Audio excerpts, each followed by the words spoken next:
Well, good morning, everyone. Welcome to the Woodrow Wilson Center. My name is Jeff DeBelco. I have the good fortune of directing our Environmental Change and Security Program. But for today, I have the good fortune of welcoming you as host and partner with some distinguished colleagues from here in the States, the Environmental Law Institute and University of Tokyo, and our colleagues from Japan. It has been a monumental effort.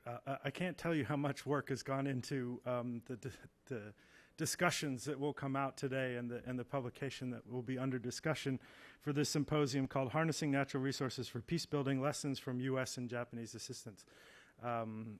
Mickey and Carl, whom I've worked most with on this, have and their teams and their colleagues have really done yeoman's work in intellectually delving into these topics, practically delving into these topics, and then trying to capture it in a systematic way across cases so that we can derive some of the lessons learned from these really important approaches, both analytic and policy. And so it is a great pleasure for us to have this discussion today. I'm going to be very brief because we have distinguished gentlemen that we want to hear from and formally open this. I would just say, on behalf of Jane Harmon, our president director here at the Woodrow Wilson Center, she sends her welcome, and it's a great pleasure to welcome you to literally the formal memorial to Wilson, our 28th president, who was both scholar and politician. So on a nonpartisan, non-advocacy basis, we try to facilitate exactly these kinds of discussion that brings the worlds of scholarship and policy together. Our Environmental Change and Security Program is about a 17-year-old program that tries to look at exactly these issues, and so it's terrific that we can have the opportunity to engage with this distinguished group of speakers and audience today. Two housekeeping announcements. One is that the meeting is webcast live. Almost in its entirety. We'll have a short break on that during the middle of the day. But what that means really for us here in the room is just that when it comes to the Q&A period, we ask that you use the microphone so the folks online can hear your questions as well. And then back around to the left are the facilities. To the right will be our coffee break, and across the hall will be lunch. And so otherwise we'll have plenty of people to get you to where you need to get to on time. But with that, I think I will turn the floor over to John Cruden from the Environmental Law Institute, who will share in opening this remarks. John? Jeff, thank you very much, and I applaud each and every one of you for being here for what is going to be an impressive symposium.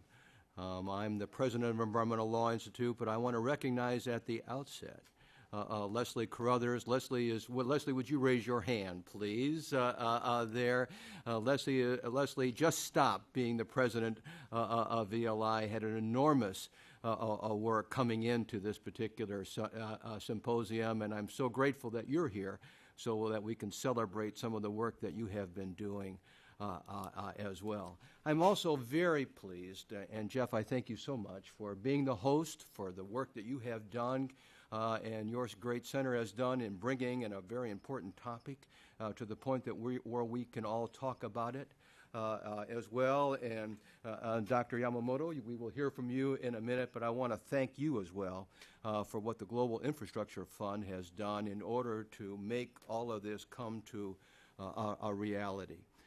Just before this was happening, I was telling Dr. Yamamoto that last Sunday I was with my wife in a restaurant around the Environmental Law Institute, watching, of course, as many of you did, the World Cup soccer game. Now, imagine this. In the restaurant that I was in, half of it had Japanese flags because they were cheering for the Japanese team. Half of it had all U.S. people cheering for the U.S. team. So no matter what happened, half of the restaurant cheered for what was happening, and then they would smile at the other half. And I thought, what a great example for conflict resolution, what we were seeing in that restaurant. And I think every one of us celebrated the vigor and what was happening on the field, as we have celebrated now for months the integrity and the courage of the Japanese people dealing with what was happening there as a natural disaster. And once again, I could not resist starting out by celebrating again what Japanese people have done with an enormous disaster. And we are so in awe here in the United States of what those individual peoples have done. The Environmental Law Institute has a long history of dealing and working in this particular area of this intersection of conflict issues and its impact on natural resources. Going back now years, the Environmental Law Institute has had a steady footprint in Liberia, working now for 6 or 7 years now on forestry issues, on wildlife issues, on issues associated with environmental laws in general. And I believe that coming out of that has been a very positive recognition of some of the issues that we'll be talking about today, and that's that intersection of, again, natural resource issues and post-conflict activity, and how those areas come together and what lessons learned that we can have that will impact that on the future. But there's other areas of which the Environmental Law Institute has worked. It's worked in the Gulf of Aqaba. It's worked in Afghanistan on forestry regulations, on those issues dealing with water in the Tigris and Euphrates issues, and as well as in the Niger Delta. Each of these issues, and each of the things that we will be hearing about today, once again shine a light, a bright light, on those concerns that many of us have had for some time about the impact and what natural resources mean, particularly after a conflict, and how actually they affected that conflict. One of the great statements that I have used before, but I want to bring to your attention again, is a statement that President Obama gave when he was accepting the Nobel Peace Prize. And I think it's things that we should think about today. He said, "It is undoubtedly true that development rarely takes root without security. It is also true that security does not exist where human beings do not have access to enough food or clean water or the medicine they need to survive. It does not exist where children cannot aspire to a decent education or a job that supports a family. The absence of hope can rot a society from within." And I think I would add to that, the absence of a natural resource plan means that conflict resolution may not reach this success that we would all want it to be. This project, which has been made possible through the generous support of the Center for the Global Partnership of the Japan Foundation, I think grows out of recognition of these very factors. First, that natural resources are important to the objective of peace building.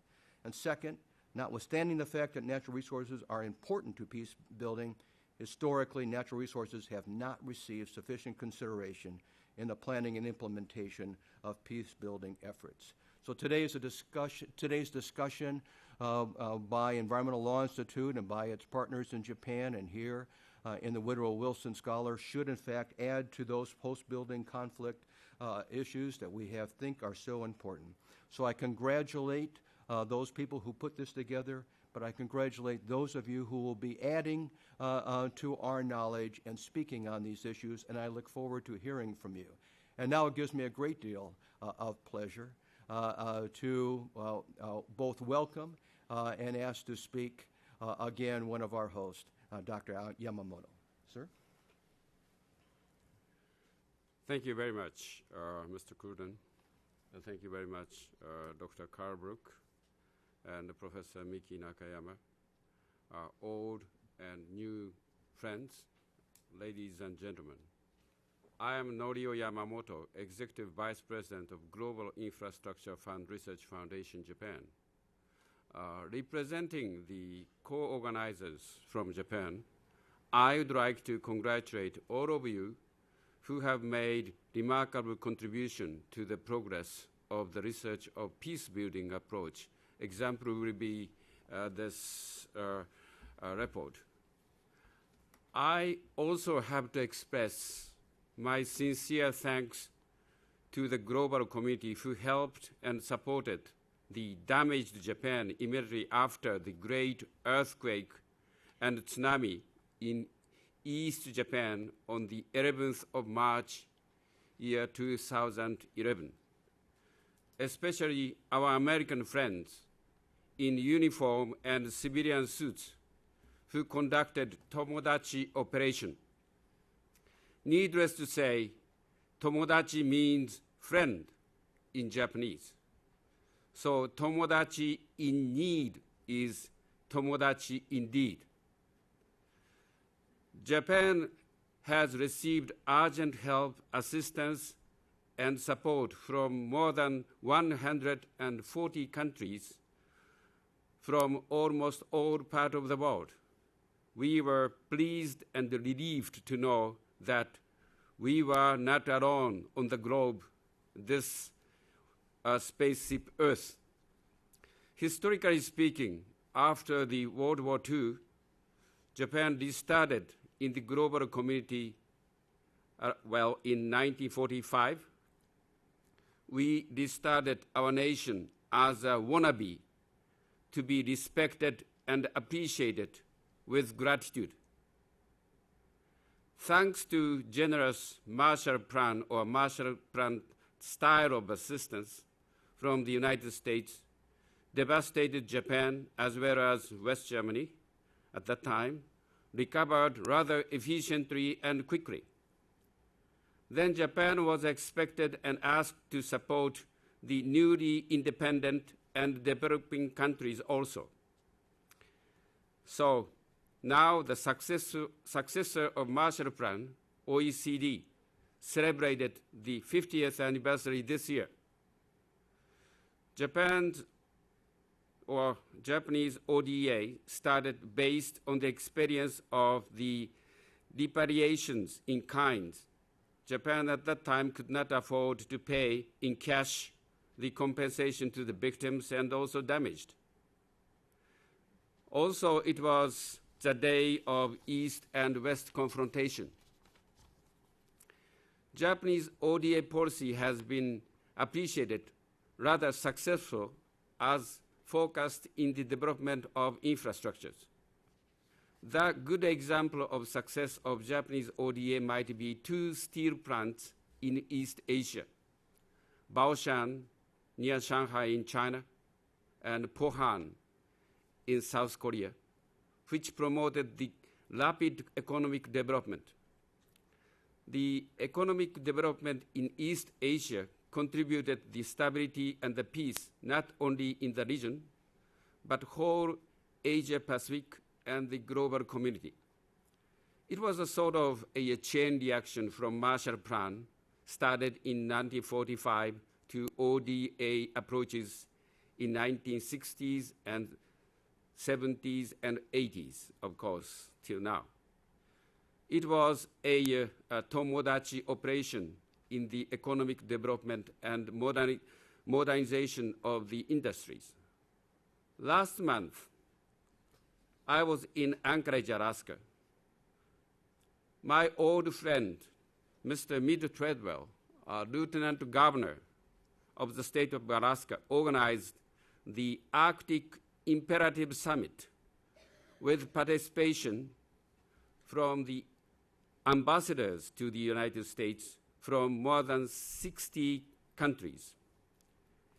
In the Cold War days, the Arctic, in the sky and under the sea, was a pseudo or virtual arena or battlefield for interceptors and the nuclear sub between the East and the West.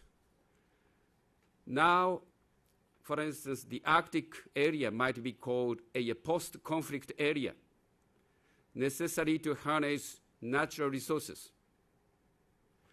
The Arctic Summit discussed circumpolar cooperation on the future of the Arctic region, focusing on the preservation of the environment, development of natural resources, and also, of course, indigenous people. It is also a planning stage of Tomodachi operation to the indigenous people facing the difficult situation in the Arctic. It might be a preemptive approach for harnessing the natural resources for peace building at the top of the world for the global community. I have introduced my friend, Dr. Carl Brook, to my old Alaskan friends already. I hope our academic Tomodachi operation will go to the North Pole soon for harnessing natural resources for peace building in the region or for the global society. Finally, I'd like to express our sincere thanks to the support of Woodrow Wilson International Center for Scholars and also the U.S.-Japan Center for Global Partnership in Japan. It is often called late Mr. Shintaro Abe's Fund in Tokyo. Thank you very much.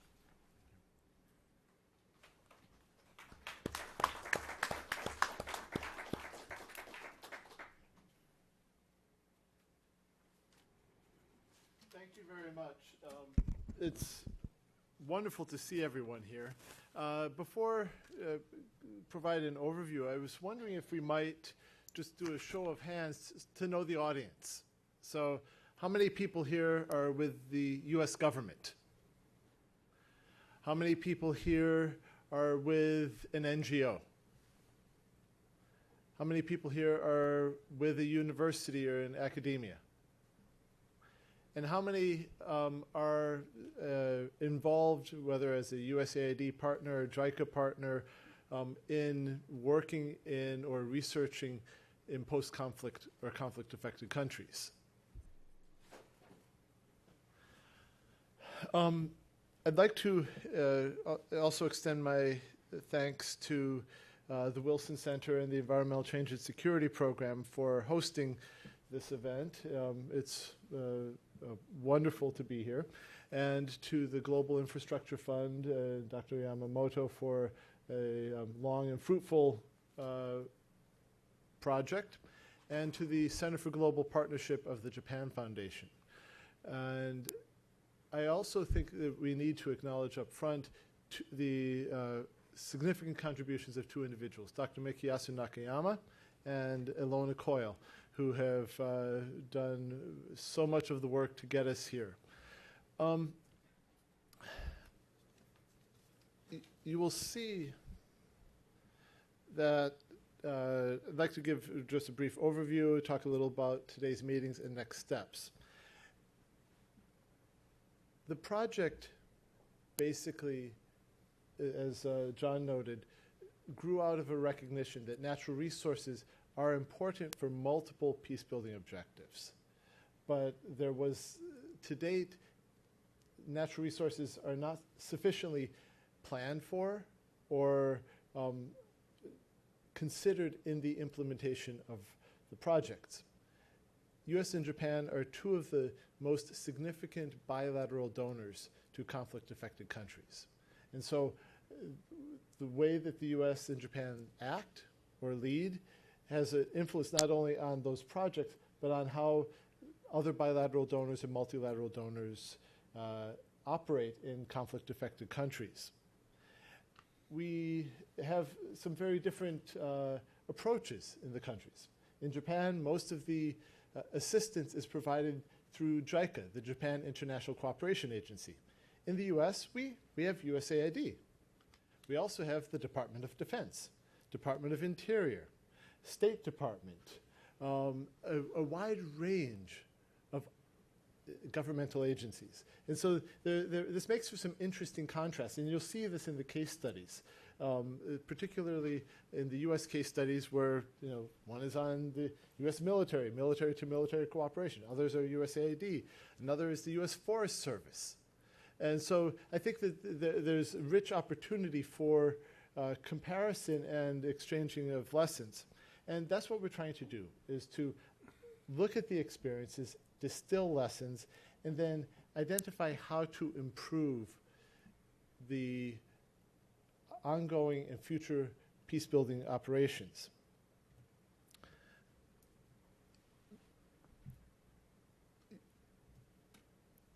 There are a wide range of contributors.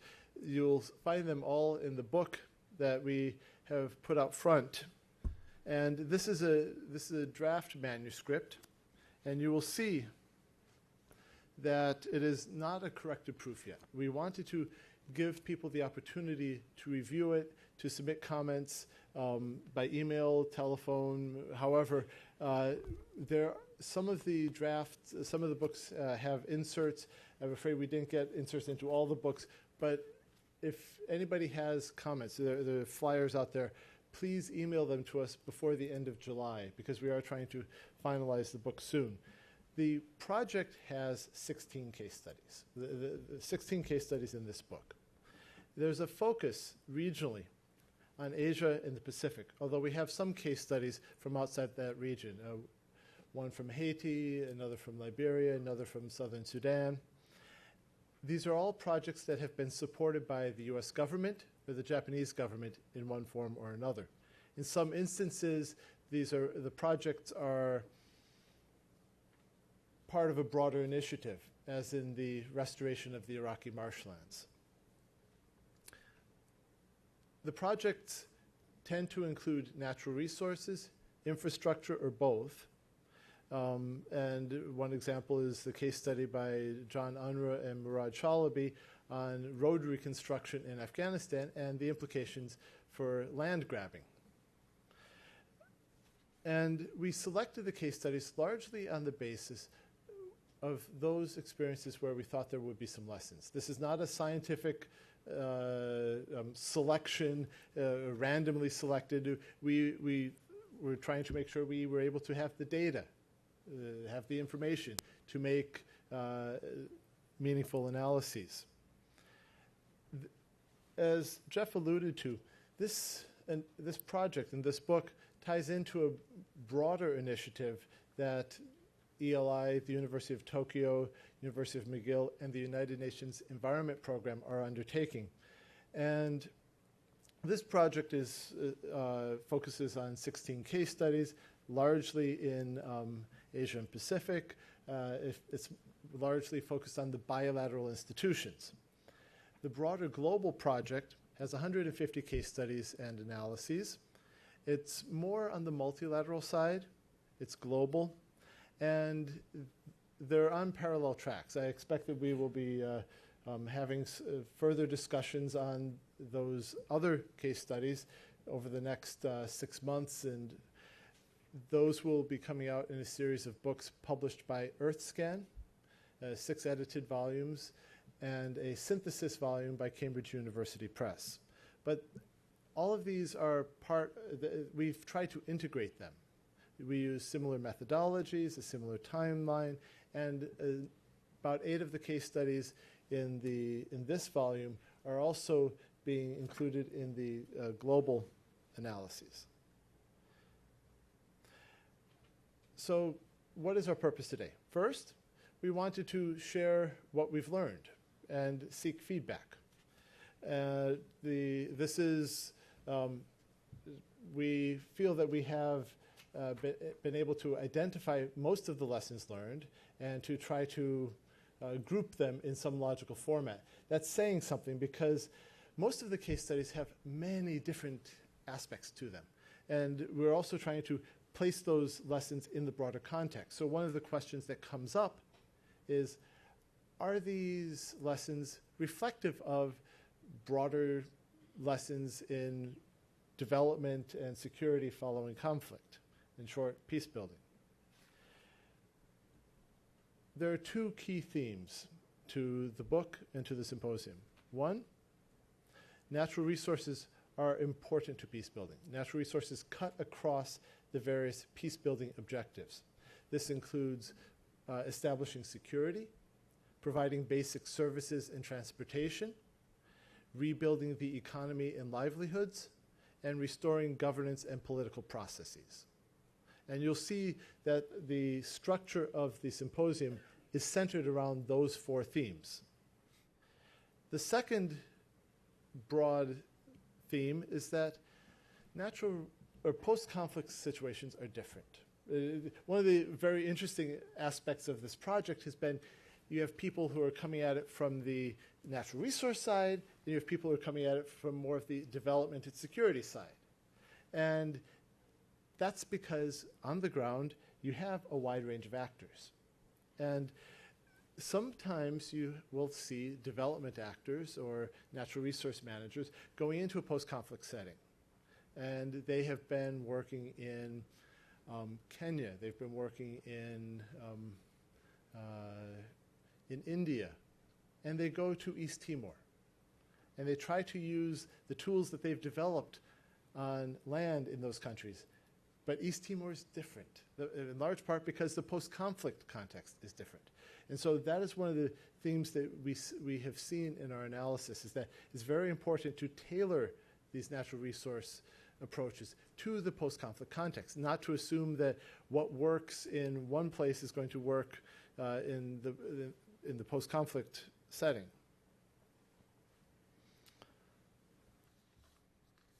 When we had the case studies in hand and we took a step back, we realized that there were kind of three broad types of lessons.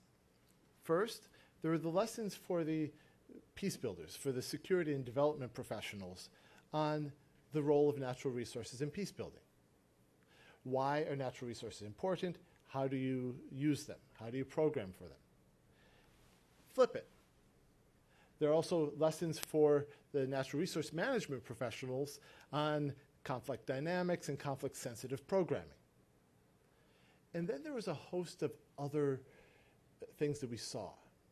And these, if you actually, the fact that often you needed a long timeline to be effective in delivering these programs, or you needed to be adaptable because you didn't quite understand the situation when you started, or the conflict flared up.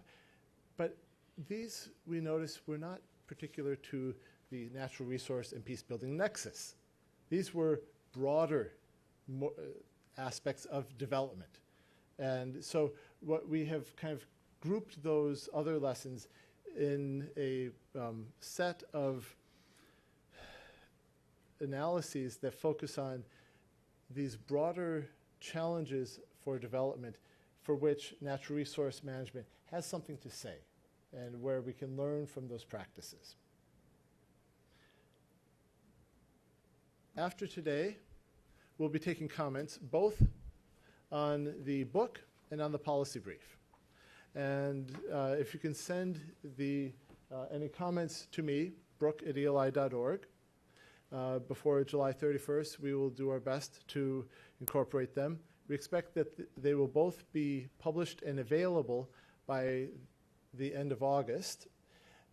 A lot of people have responded. We have your emails. We do not have your mailing addresses.